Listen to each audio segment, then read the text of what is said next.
Update sa dalawang OFW na na-offload dahil sa OFW Pass.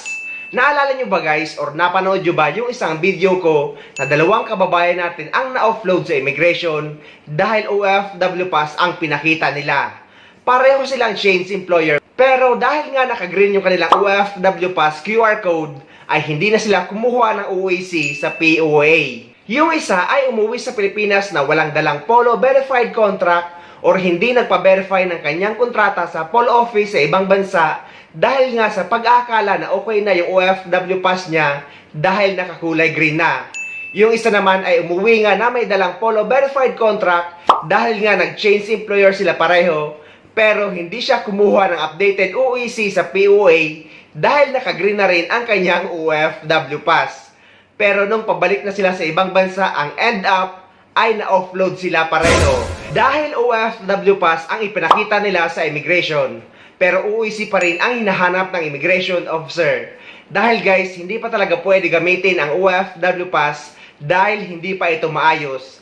Kaya mananatili tayo sa paggamit ng OEC or ng OEC exemption para sa mga documented OFW na papunta or pabalik sa ibang bansa. Pero ang good news ay nagbigay na ng update yung isa sa dalawang OFW na na-offload dahil sa OFW pass. Yung walang dalang Polo verified contract.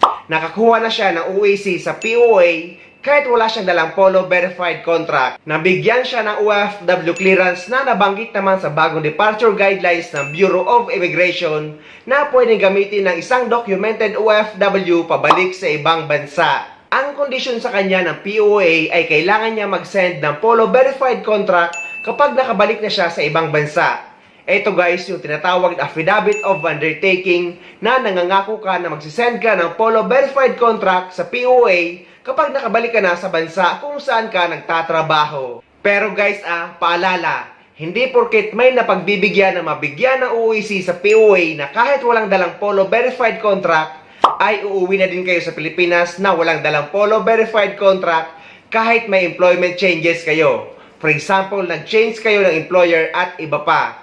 Dahil guys, kung may mga napagbibigyan ay marami ring hindi. Kaya guys, lagi kong pinapaalala na kapag may employment changes kayo ay kailangan nyo magdala or magpa-verify ng kontrata sa Polo Office kung saang bansa kayo nagtatrabaho para makakuha kayo ng updated OEC sa POA.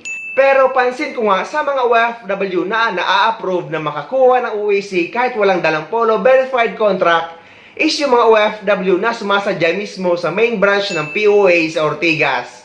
Pero meron din namang na-approve sa ibang branches ng POA sa ibang lugar sa Pilipinas. Kaya guys, paulit-ulit na nating pinapaalala na kapag may employment changes kayo kagaya ng change employer at iba pa, ay kailangan nyo magpa-verify ng panibagong kontrata sa Polo Office kung saang bansa kayo nagtatrabaho at kukuha kayo ng updated OEC sa POA. And take note guys, kahit nakapag-verify na kayo ng kontrata sa ibang bansa at nadala nyo na ito sa Pilipinas, kailangan nyo pa rin sumadya sa opisina mismo ng POA at dun kayo kukuha ng updated OEC.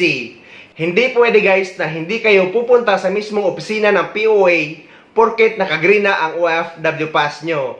Dahil hindi pa nga ito pwede gamitin dahil hindi pa maayos ang DMW mobile app at hindi pa fully operational ang OFW pass system. Pero yung isang OFW na na-offload din dahil sa OFW pass ay hindi na nagbigay ng update.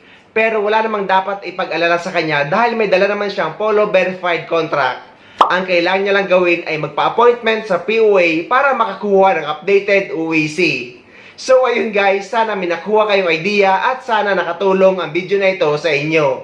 At sa mga hindi pa dyan nakasubscribe sa channel ko, please don't forget to subscribe my YouTube channel. Please click the notification bell para lagi kayong updated sa mga upcoming videos na gagawin ko tungkol sa mga updates sa ating mga OFW. Mula dito sa Dubai, maraming salamat. See you next time.